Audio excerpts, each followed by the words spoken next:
So I'm going to welcome you to kind of the Seventh College world and tell you a little bit about this newest college at UC San Diego, although I am not going to be able to say that for very much longer, because starting this fall, 8th College will be admitting its first cohort of students. 7th College gets to be the newest college for only a few more months. So let me just give you some of the basics. So as you probably know, all of the colleges at UC San Diego have a theme, and the 7th College's theme is A Changing Planet.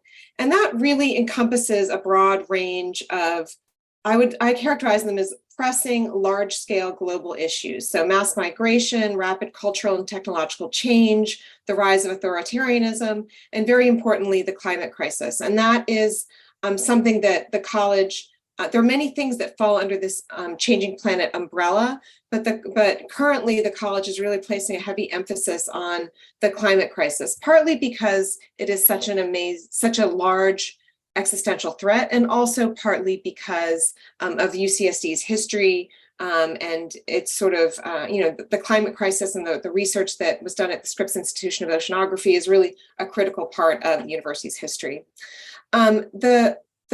So that's the college's theme. The college also really places a heavy emphasis on interdisciplinarity. So when it comes to thinking about these large-scale global issues, there's this real desire to confront them and to address them using insights from many different disciplines, which I think is very exciting. And of course, when you think about the climate crisis, that is such a large issue that we really need the input, not only of chemists and biologists and atmospheric scientists, but also political scientists, psychologists, historians. I mean, every single discipline really has a lot to say about this major global challenge. The college is also very solutions oriented. So, and this has been really critical to me as provost. I think the climate crisis can seem very doom and gloom, and indeed there is reason for very serious concern, but also I wanted students to really feel like there's some hope and there's some optimism, and that there's work that we can be done to address that. And so that's a very kind of solutions oriented approach. And of course, part of my mission is also to really make sure students have the real world skills they need to go out and really make a difference in addressing some of these major challenges. So that's kind of a very broad picture of the college's thrust. I'm going to go into a little bit more detail about a lot of this. As I mentioned, we are currently though for not much longer, the newest college. The first cohort of first-year students matriculated in fall 2020. As you will recall, that is in the early phases of the pandemic. So we launched really during this very difficult time historically. And our first cohort of transfer students arrived just this past fall. I have an incredible team that I work with. These are just some of the people on the team. These are some of the major leadership roles within the college. So Jill Gladstein is the director of the 7th College Synthesis Program. I'll tell you a little bit more about that in just a minute, but that is the college's core academic program. Shannon O'Brien is our Dean of Academic Advising. She is absolutely amazing. She initially was at Revelle College and then moved over to 7th College. And then Josh Brimmeyer is our Dean of Student Affairs. And Carrie Ann Arabe is our Associate Dean of Student Affairs and also the Director of Residence Life. So Josh and Shannon are absolutely amazing. I really feel so grateful to have them on the team. But I'm going to actually focus a lot of my remarks today on the 7th College Synthesis Program, because I think that that's really what makes the college distinct from some of the other undergraduate colleges. Although, of course, every undergraduate college has its own Dean of Academic Advising and its own Dean of Student Affairs, and they do incredibly important work providing academic support for students and also kind of support for them outside the classroom. And I'll talk a little bit about things in residence life, because there are a couple features of the residence halls at 7th College that make the college a little bit unique. I couldn't resist putting up pictures of a couple students, because they're, of course, the people that we do this all for. So these just are two representative 7th College students. Maya Phillip is a marine biology major, And last year, she was the president of the 7th College Student Council. Laura Leitz is majoring in general biology, and she is the student rep for the 7th College Synthesis program, and she's also served as one of our orientation leaders. So these are just two of the students at 7th College who've been really heavily involved in the college. They also were part of this for our first cohort. So when they graduate this coming spring, they will be among our very first graduates, which is exciting. So let me tell you a little bit about the general education curriculum. So there are really kind of three buckets of courses that students have to take, when they are a student at 7th College. The first of those buckets is the synthesis program. So again, this is the college's core academic program. I will talk more about this in a few minutes, but synthesis 1 and synthesis 2 are writing intensive. Synthesis 1 really focuses on asking students to think about how people communicate about the climate crisis. So they read articles and other artifacts from a variety of different disciplines, and they really talk about how different people from different fields are communicating about the climate crisis. And they think also a lot about their own climate story and how the climate crisis relates to their own personal lives and communicating about the climate crisis to others. Synthesis 2 is writing intensive, but now students begin to do a research project on the climate crisis and on a particular element of it. The projects are usually aimed at addressing some particular part of the climate crisis, but pedagogically, there's a big focus on teaching students how to do research. And so again, synthesis 1 is about communication, synthesis 2 is about research, and then synthesis 100 is a project-based course that I'm going to talk a lot more about because there's really some exciting stuff happening there. So in addition to those three synthesis courses, students also have to take 10 additional courses, so 2 from each of 5 different areas: arts, humanities, natural science and engineering, quantitative reasoning, and social sciences. And that is a curated list of courses. Although I would say the majority of those courses do relate in some way to the changing planet theme. So there are a lot of the courses on the list relate to the climate crisis or mass migration or other major large-scale global problems. Although that's not entirely true. So there are also some very introductory level courses on the list, because we recognize that sometimes students need some foundational training in order to take additional courses that are more focused on the changing planet. And obviously within the quantitative reasoning bucket, a lot of those courses are math courses, and they don't necessarily connect with the climate crisis. But the idea here is to give students a broad education in a variety of different fields, while also encouraging them to explore the college's theme. And then there's one high impact course, and this is a course that has a very substantial experiential learning component to it. These high impact courses have been shown to really increase student retention rates, particularly for students from disadvantaged backgrounds. So getting students kind of in this sort of non-traditional learning environment is really, really important, we think, to the overall educational experience. So all students at 7th College have to take a course that has a substantial experiential learning component to it. So that could be a research project, an internship, study abroad. There are all kinds of things that kind of fit into that bucket. So let me tell you a little bit more about the synthesis program. It is really directly related to the college's theme. So again, it really emphasizes the importance of confronting large-scale global issues from an interdisciplinary perspective. And it has, there are several themes that kind of run throughout it. First, as I mentioned, there's this heavy emphasis on the climate crisis. And you may be wondering why we chose to focus on the climate crisis. And it's interesting, when I became provost, I was handed this theme. Your theme is the changing planet. And I had to decide, well, what does that actually mean? How do we bring that, operationally, what kind of class, what is that class going to look like? And I was worried that if we stayed with this very broad changing planet theme, and we had this very broad interdisciplinary perspective, that there wouldn't be enough to sink our teeth into. So sometimes classes that try to be about too much end up being about nothing at all. And so I decided, hey, maybe we should focus on the climate crisis as an example of this large-scale global issue, and hope that the tools and the skills that students are learning can be used to address a broad range of important issues. And so we're kind of using the climate crisis as sort of an example of one of these large-scale global issues. It lends itself very naturally to interdisciplinarity because, again, as I said earlier, it's such a broad problem with so many different components to it. And again, thinking about UCSD's history. The other thing that is very important is to the synthesis program is anti-racism and anti-racist pedagogy. So you will probably recall that it was in spring 2020 that we had that George Floyd was killed, and that we had these massive numbers of Black Lives Matter protests. And so that was really happening right around the time that we were developing the curriculum for the synthesis program. And it became very important to us to emphasize that in the curriculum.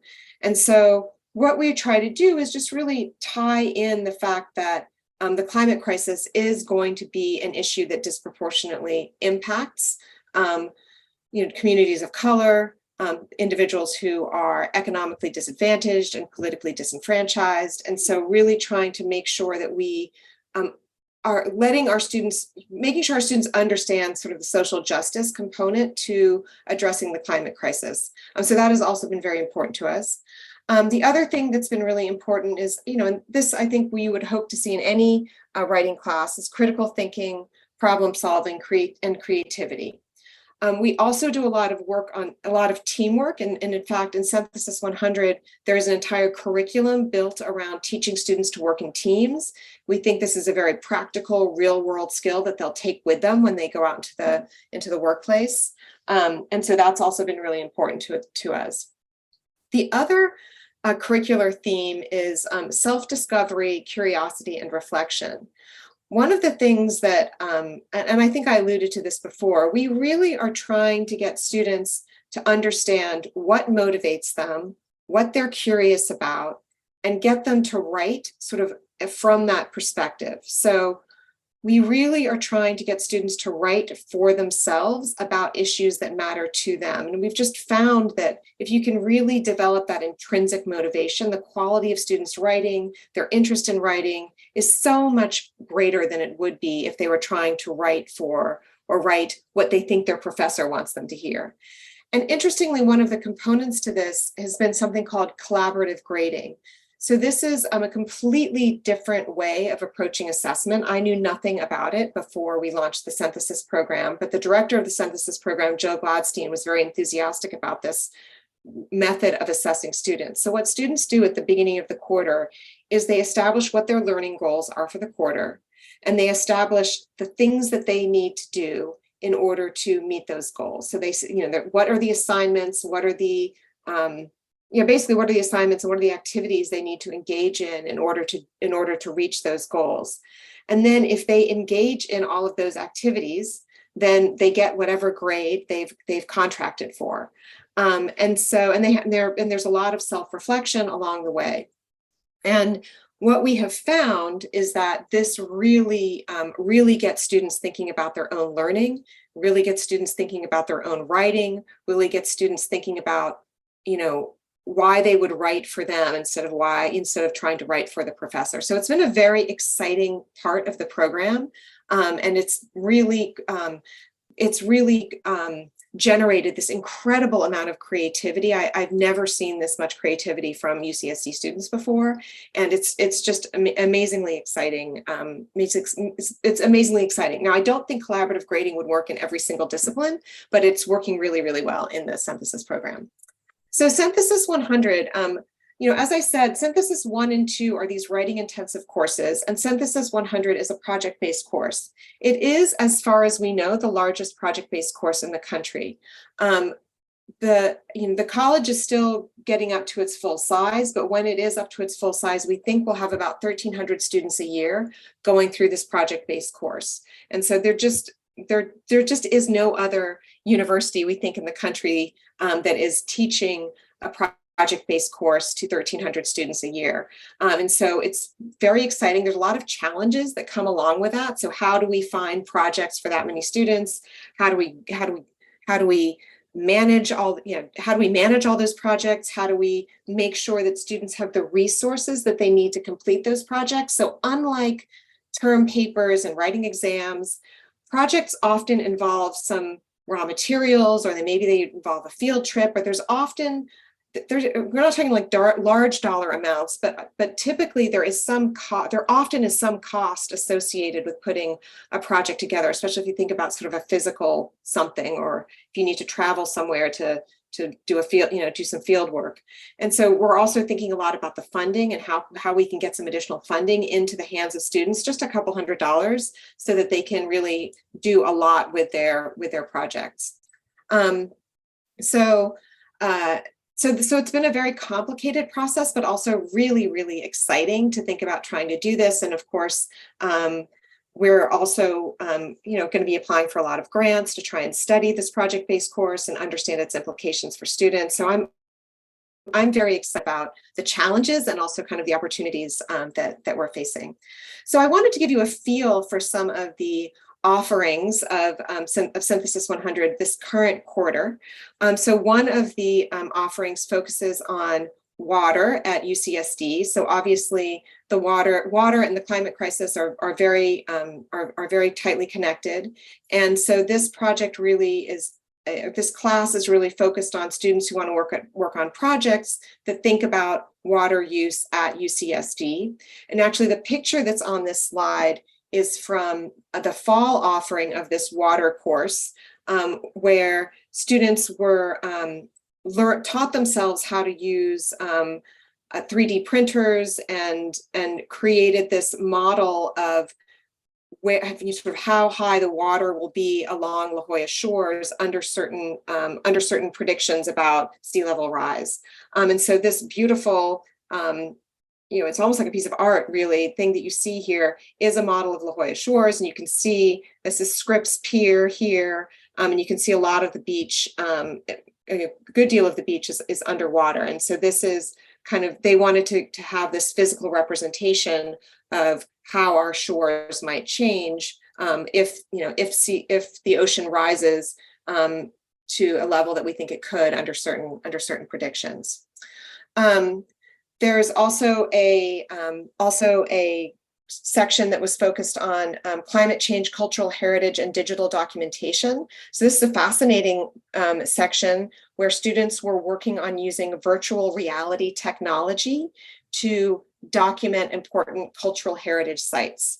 And so the idea is we think that there are going to be parts of the world that will be lost, that will be underwater, and how do we, especially coastal areas, so how can we use 3D imaging to really document these areas and make sure that what we know about them is not lost forever, and under certain, if they end up underwater or just destroyed through other means. There was also a really nice section on mental health and climate justice activism. The climate crisis is really stressful, and our students are really stressed out about the climate crisis. And so trying to think about how can you be a climate justice advocate, an activist, and also kind of stay mentally healthy. So that was another section. There was another section on climate education, moving beyond the classroom. So how do we teach, not just like how do we teach people about the climate crisis, but how do we teach them about change? How do we teach them how to make a difference? How do we teach them how to bring information out to their communities? So that was one of the sections. There's also a section looking at cross-border solutions to the climate crisis. So we are here right on the border with Mexico, and there are certain researchers at UCSD who are working on ecosystems and preserving ecosystems that span the US-Mexico border. And so students in that class were working in those communities. They were doing field trips, even into Mexico, to try and look at these various areas and work on environmental projects. And then there was a think tank simulation where students were working on really policy, like really trying to think about how do we develop policies that directly address the climate crisis. So there's all kinds of different work. You can see here, you can see how the interdisciplinarity kind of comes into play. This is not all pure science. This is it's really drawing in work from a lot of different disciplines, and it's really, I mean, I think really, really exciting. And a lot of these courses are taught by faculty members from a wide variety of different departments across campus, which has been really fun to engage faculty from all across the campus as well. The mental health and climate justice activism section, I wanted to share with you just a page of, or part of one of the projects that was developed in that class. A group of students in that class worked on developing a children's book that really addressed climate anxiety among children.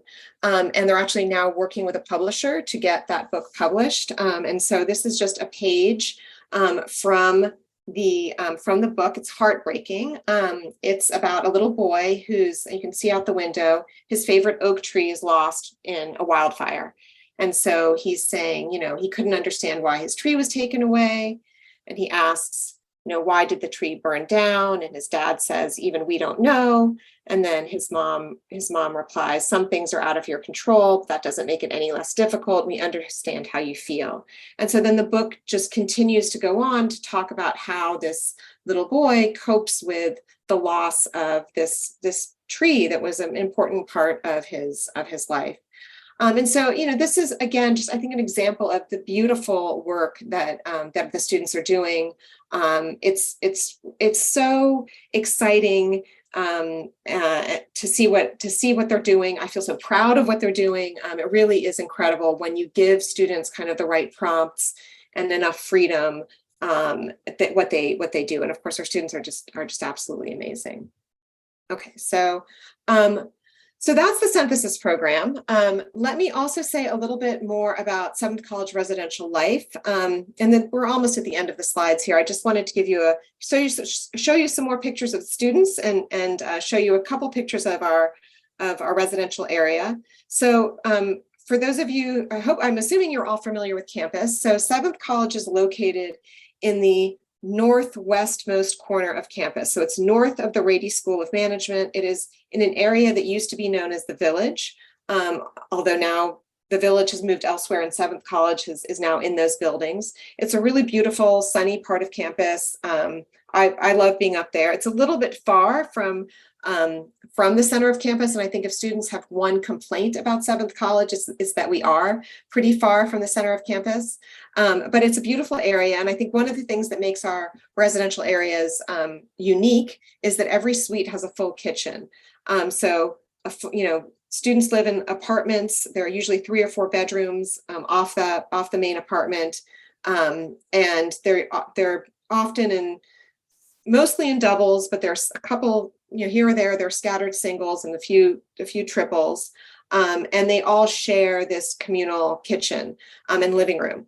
So it really is like living in an apartment. And that's really fun. Our students really enjoy that opportunity to cook and to have meals with each other. And it's one of the things that it really, I think, sets Seventh College apart from some of the other colleges. And of course, many of our suites have ocean views, which the students love, and they joke about how they probably are having the nicest view in college that they'll have for the rest of their lives. There are lots of opportunities for students to get involved in the college. So these are pictures of a lot of our RAs and a lot of our, who are there kind of helping students. It looks like we have some of our orientation leaders here as well, helping students move in. These are some snacks that they're offering at final exam periods to make sure students have some healthy snacks before they head off to their final exams. So it's a very lively, bustling community. We really like our residential areas. There are a bunch of study rooms. There's a game room. My pictures are very blurry, but you can see some students in our game room playing pool. There's a foosball table. There's a pinball table. There are a really nice community garden. And there's in fact a Seventh College student group called Photosynthesis, which if they're playing off the name of our synthesis program, that's in charge of kind of planting and maintaining the garden. Near the garden, there are also some outdoor grills that students can cook their food at. There's a Seventh College market. You see a picture of that here that has all kinds of snack foods, and actually relative to a lot of markets has a lot of sort of raw ingredients because we have kitchens. So students will go and buy chicken and broccoli and rice or whatever and make themselves dinner. So it's also, really is a mini grocery store.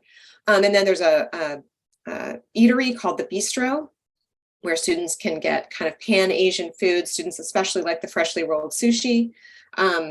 We're very close to REMAC, very close to Eleanor Roosevelt College. Excuse me. And we have all kinds of fun programming for students. There was a sunset soiree last year that was really fun. We won an Olympics this year, so everyone's very proud about that. So there's all kinds of activities going on at the college. Okay, so that's my last slide. So let me go ahead and just stop sharing my screen. Excuse me. I have something caught in my throat, and see if there are any questions. I've spoken for about half an hour, which is probably too long already, but I'd be happy to ask or answer any questions that you might have about the college. That was a great presentation. Thank you so much. And yes, we have a question from Christine. Yes, Kate, thank you so very much for presenting this nascent college to us. It's really a vibrant place to be. As you might know, there were many of us who were participating in the initial stages when it was decided to found the 7th College. And so what you're doing now is the result of a lot of thinking around campus, no? And from your presentation, and from my experience of teaching in Latin American history, I always felt that one missing piece to understand the changing planet is a deep knowledge of worldwide geography. I mean, our students come out of high school and they don't have a clue what the capital cities are of the countries, and not to speak about the actual geography, of Latin America, not to speak about Africa or Asia, I mean, it's a big gap. And so I would like to see a little bit more of that knowledge built into the curriculum, And I was stressing that from the very beginning, which would also allow to a more comparative view about climate change, about how different actors, political actors above all, react to this and who benefits from it. I mean, you are an economist, and you know that these changes are provoked and benefit some people more than others. You were talking about the Black population, and I'm missing the indigenous population in the history that is behind it, and how climate change over the last hundreds, thousands of years has affected people's lives. So it would be very useful, I think, to also incorporate, also for technological reasons and possibilities, archaeology as a part of the overall presentation on the content of the classes. I myself have been working for a long time in the Amazon basin, and my project is actually explaining from an archaeological point of view, how whole civilizations have been drowned, over the years, in part for natural reasons, but also, as we all know by now, through the Anthropocene. I mean, there are culprits and there's politics behind it. And I would like to see much more of that built into the curriculum. So it's just a suggestion. I don't know if critical thinking is enough, but it needs to factually be based on an archaeological record, I think.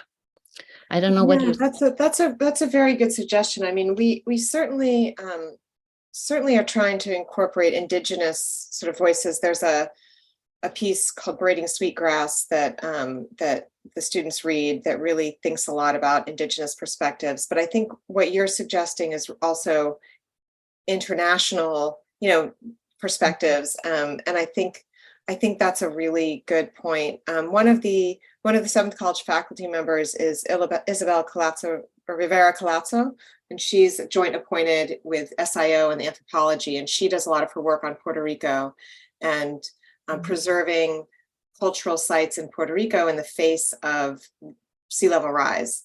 And of course, we've seen Puerto Rico just get absolutely devastated by natural disasters and hurricanes over the last several years.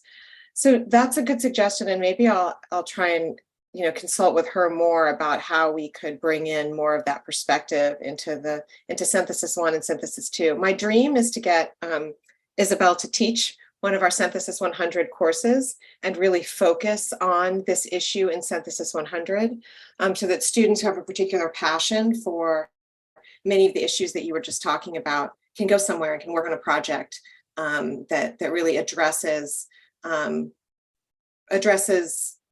climate issues in other countries. And you're absolutely right. And we need to make sure that we don't have. We need to make sure that we don't have a U.S. focused curriculum, and that is something that that is something we need to be mindful of. So I appreciate that perspective, and I think we're moving in that direction. But it's always good to be reminded to move further and faster in that direction. So I appreciate the comment. Yes, thank you, Kate.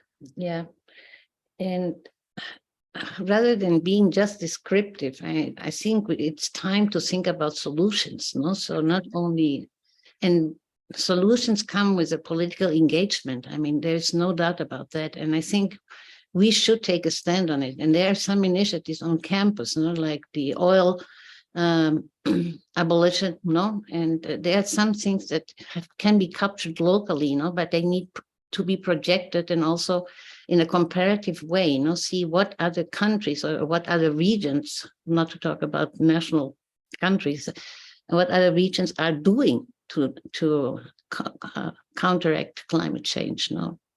Absolutely. And I actually, this is where I think the program really does a great job. So the program is not about describing the climate crisis. I mean, I think we almost assume that students come in with a base understanding of what the causes are. We spend a little bit of time explaining kind of what the climate crisis is all about from sort of a scientific perspective, but the vast majority is really about how do we solve this problem, and how are the ways all of these different disciplines can go about and solve it. And we also really talk a lot about how students can fit into that fight and how students can fit into that battle. And we talk about the fact that you can be an introvert and still be a climate activist, and that, different people can play different roles, and really trying to teach students about what those roles are. Adam Arone, who's a faculty member in the psychology department, is very active, and he is going to teach a Synthesis 100 section for us. We hope, we're keeping our fingers crossed, next year. He really kind of has his finger on the pulse of that activism.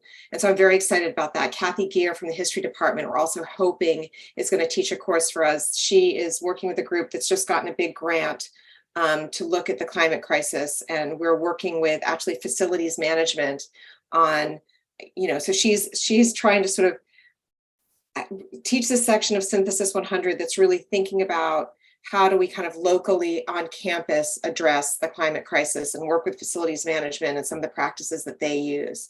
So absolutely solutions oriented, absolutely political, where people are comfortable feeling political, right? I mean, I think everyone has a different role to play. And so really helping students identify that. So, but yes, absolutely. I mean, we are not interested in just sitting around and talking about it. We really want students to be working on projects and doing something about this. My dream is to move the needle on the climate crisis, right? Like, I want to build an army of students who are going out there in the world with more knowledge, more skills, more experience, and really understanding what role they can play in addressing these challenges. That would make, that would make me ecstatic. That is really what I'm shooting for. And so fingers crossed we'll be able to do it, because we have this major crisis on our hands, and we've got to do something about it. Absolutely. And Kathy and Aaron are just wonderful. I have talked many times with them as well. Thank you, Kathy. Lovely people. Yeah. Were there any other questions from retirees? I had a quick one. Becky, you can go first. Go ahead, Becky. Oh, sorry. I was just going to ask about which majors are generally going into 7th college. Is it a wide variety, or are these mostly students who are coming from areas where they are already, sort of studying climate issues?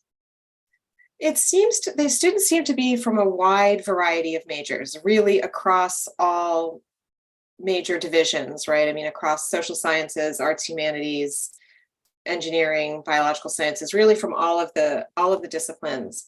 I think that we are starting to attract students who come in with a little bit of an interest in the climate crisis, and we certainly are hearing some students say, oh, that's why we picked 7th College, and I'm fine with that. If students, I mean, that if 7th College were sort of to get on the map as a place that people go to learn more about the climate crisis, I would be very happy with that outcome. It's also the case that a lot of students are coming to 7th College, and then we're impacting their choice of major. And so we're hearing students say, oh, I picked up an environmental systems major, double, I'm now going to be an environmental systems double major, or I'm going to, sometimes it's just their minors, but we see students gravitating towards,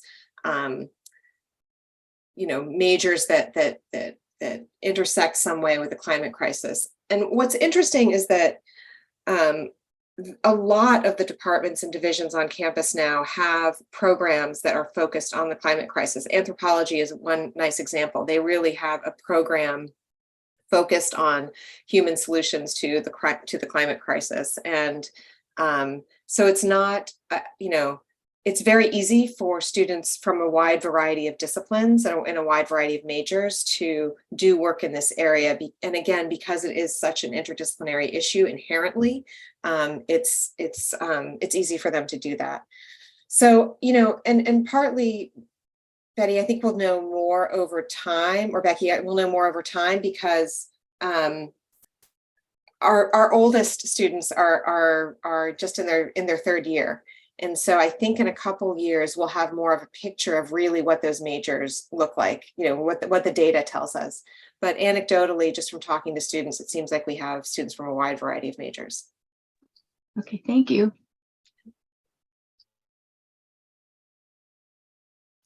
Based off of that last question, is there a way for students to give you or other leadership feedback on what they would like to see in the future for 7th College, or what has gone well so far? Or is it still too early, like you said, to tell really, or to get feedback from them? That's a really good question. And I think from the start, this is something we've really wanted. We've really wanted student feedback, and in part because that's the way we've sold the college, right? Like, come to this college and make it what you want it to be, because it's a brand new college. And so we really wanted to get student engagement and student involvement. There are a couple official channels that students can use. One is that, obviously there's a 7th College Student Council, and we have a synthesis program representative on that student council. So that student then is meant to sort of, provide this conduit between student government in the college and what's going on academically. And so that's been very useful. It's one channel. Another one, and again, this is sort of informal, well, I just sort of mix between formal and informal, but every Monday I have a tea, and I invite students to come and have cookies and tea with me. And usually there are anywhere between half a dozen to a dozen students who come, and that's just my opportunity to get to know students, to hear from them, to learn about their experience. So that's another way that we learn about what's going on with students.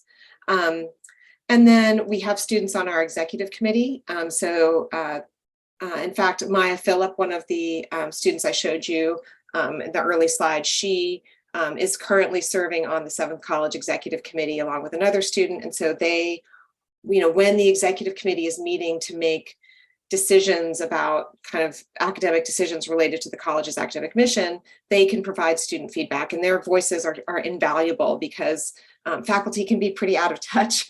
We don't think we are, we try not to be, but we can be out of touch with what's going on with students. So their input is really, really valuable. And we have all of these RAs. We have, there's probably 48 RAs. We have 15 of student workers in our administrative building, and we just try to talk to them and hear from them, and learn more about what they're interested in.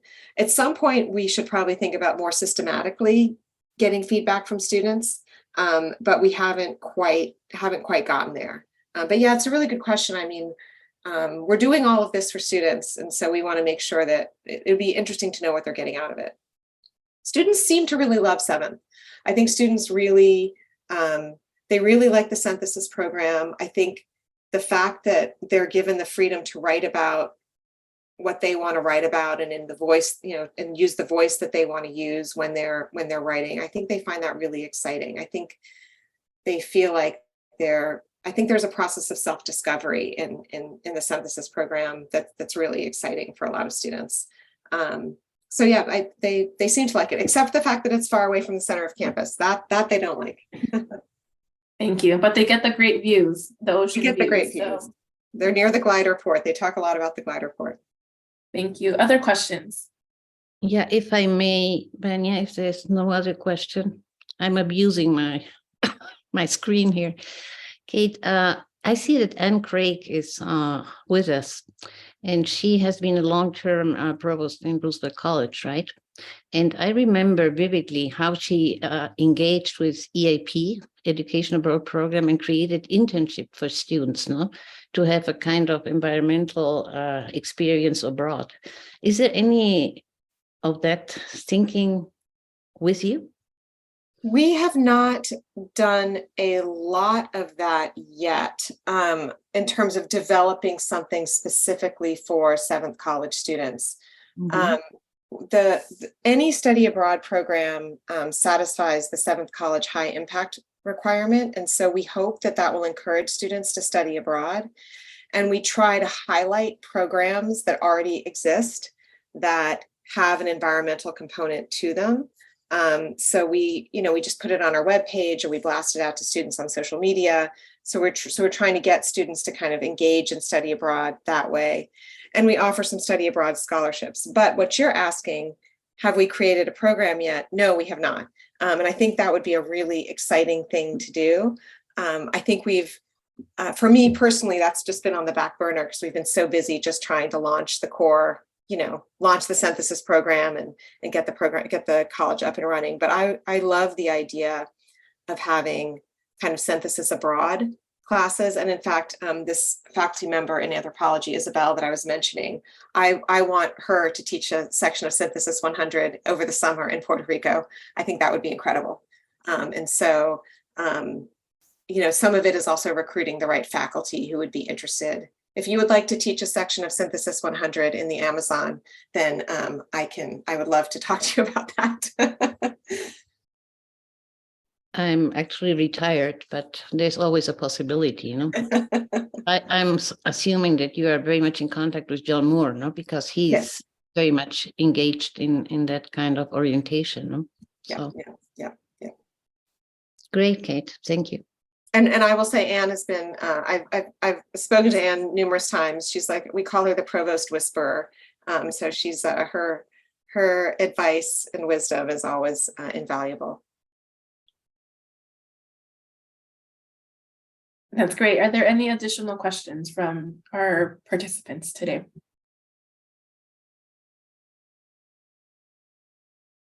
I'm not seeing any, so I would like to thank you once again, Provost, for this wonderful presentation. I learned a lot. I wasn't very familiar with 7th College, but now I think I can get a better grasp on it. So thank you so much once again. You're Yes. welcome. And I will just say one last thing. There's a synthesis symposium, SYN Posium, that happens. It's going to happen in the spring, where a lot of the students will be displaying their projects. If you would like, I can send information about it, and people who are interested can come by on campus and take a look at some of what the students are working on. But thank you. If you send that to me, I can go ahead and email it to all members. Perfect. Thank you so much. Thank you. Have a great day, everyone. Bye, everyone. Thank you very much. You're welcome.